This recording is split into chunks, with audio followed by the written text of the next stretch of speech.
Oh my God, guys. Nakita nyo na ba yung bagong speech ni Barsaga? Grabe. Hinihikayat niya ang people of Visayas and Mindanao not to pay taxes. At worst, hinihikayat niyang tumiwalag sila sa Republic of the Philippines at magtayo ng sariling gobyerno.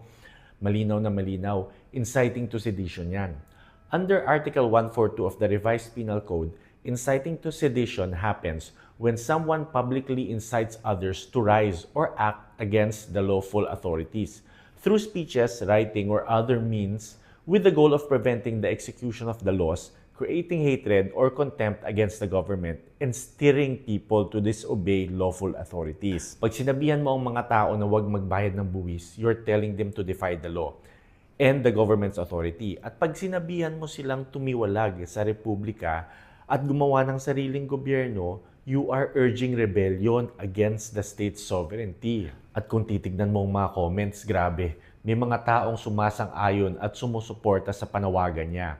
That's how sedition spreads, through reckless words that provoke collective defiance. You know, we've been treating this guy as a joke. Pero hindi na ito nakakatawa. Kapag ang pahayag mo ay humihikayat sa pagtiwalag sa republika at hindi pagsunod sa batas, delikado na yan at dapat kasuhan na yan at parusahan.